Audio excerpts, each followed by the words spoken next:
who shoot equally I unnaturally. switched eyes! I switched eyes halfway through.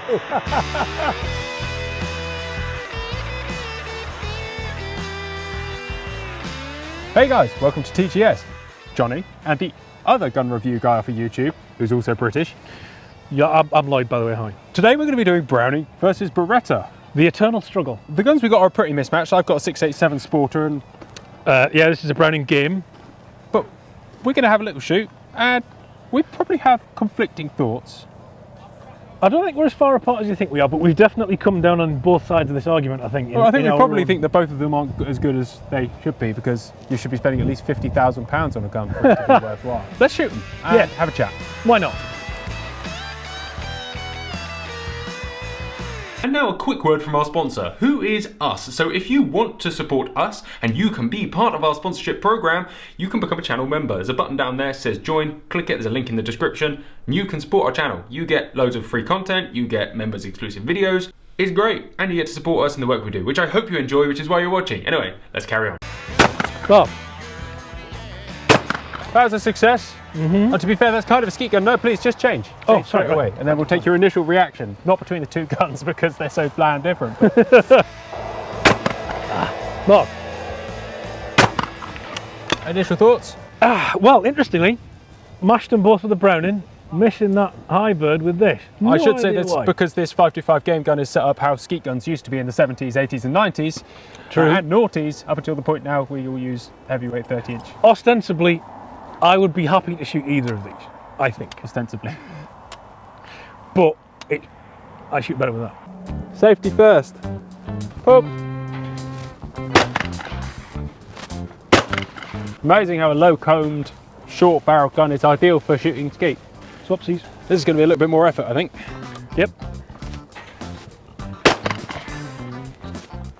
So we've both done the same thing, we've both missed the target. It's an easy gun to swing about too much. Yes.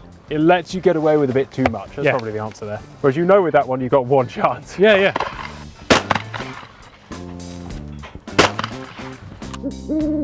Browning, just get one of these. Pop. Nice.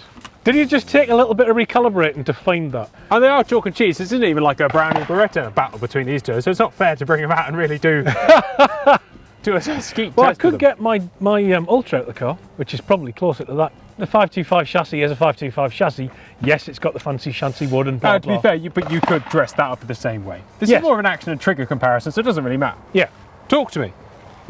I know that you did a video that I really enjoyed that said that 686s aren't great. I'll admit that I think that 686 wasn't great. Now, to me, I've just always found the 686 to be a bit too slender, a bit too quick for a clay gun. I just find it difficult to get on with them. I think they make a smashing game gun.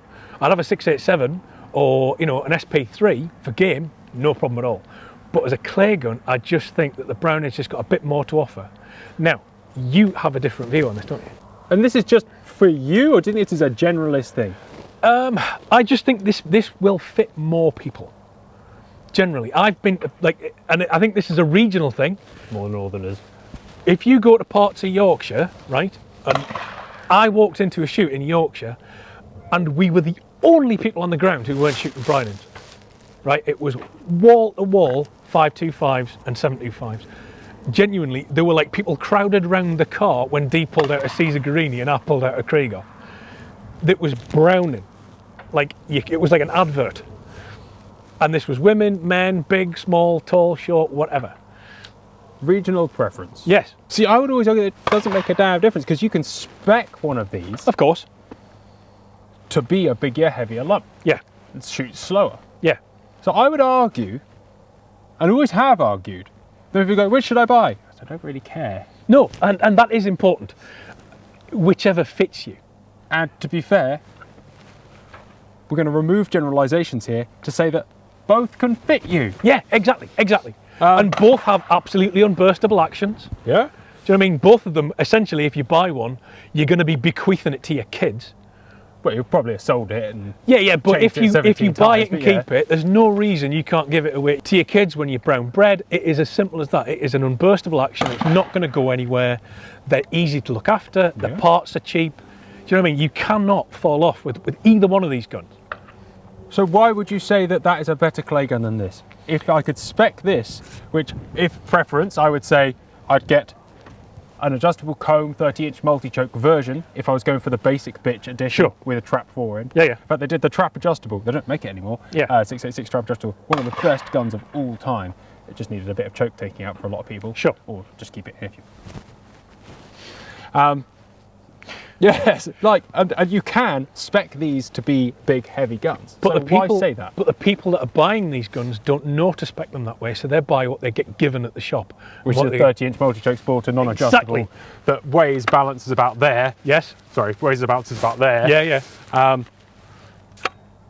Whereas something like this, actually, Yeah, that's a nice one. balance is nice. And it takes recalibrating because that's a skeet gun. Yeah, definitely. This is a sporting gun. Yeah. I know that sounds stupid. Should have shot this first, really. It's unfair to get in and shoot it with that first. Yeah, fair comment. But why isn't this doing the same? Why can't I just throw it about, but it then not be too throwable? Which goes against your Browning thing in entirety. Oh, well, yeah. But, as I say, there's something about, and maybe it is just a personal preference thing, there's something about the 525 action I just think is ubiquitous and it fits. And there are a lot of people who will agree with that. Equally, there are just as many people that will say exactly the same about the 686. It is... So what we're saying is, it's a bit like BMWs and Audis.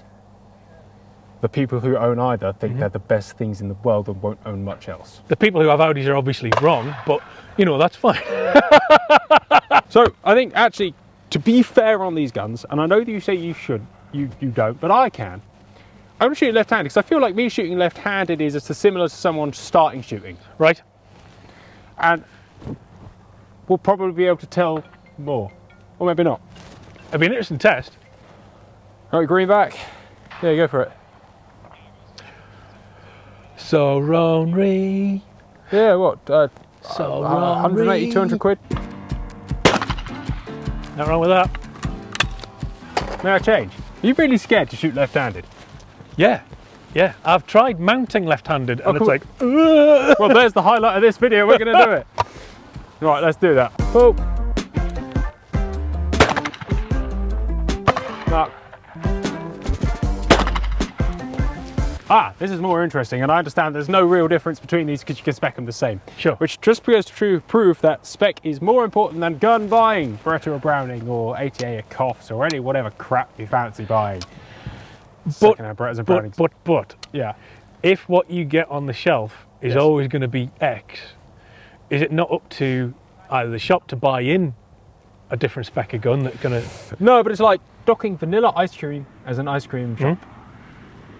Nobody wants vanilla ice cream. Yeah. Guess what happens if you don't have it? Guess what happens when everyone goes for their first ice cream? Vanilla. Like, it's...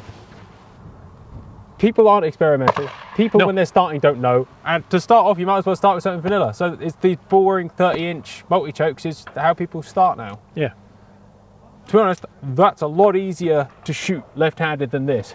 Right. Because of the extra control. Whereas right-handed, because of my natural body control, I can put it wherever I need it to be a bang, pull the trigger. So spec's important. Gun isn't. Yeah. Browning versus Beretta. Don't matter. Buy the one that fits. We're not quite finished. Lloyd's obviously going to shoot left-handed. Close your right eye. Mate, you look brilliant. Oh, do I? Yeah. Oh. Mark. I am aiming with my right eye. Yeah, I was going to say, because you were behind the second and 17 foot in front of the first. What you need is an ID rail or a blotchy thing on your eye or a shoot and see or an aim point. Or shoot with the right arm. I'll try and put another pair. Hey! See what you did there? You pushed through the last second, you're like, bang! Woo! That's horrible. And now shoot with this one. That's horrible. Do you know there's a guy at our club who's actually learned to shoot left-handed, After an Presumably he issue doesn't with have his a choice. vision, I've got so much respect for him. Like, He didn't have a choice to, or is he wanted to? no, he didn't have a choice. Ah, Didn't have a choice. Very good. Look much more natural with that. Yeah. Well, still in front. You shoot equally I unnaturally. switched Oh my eyes. God. I switched eyes halfway through. Do you remember when you started shooting? It was 30 odd year ago, so not really. No. Do you remember going through any of these sort of issues when you first picked up a gun? Was No. it quite natural? I seem to remember it being relatively natural. Yeah, same.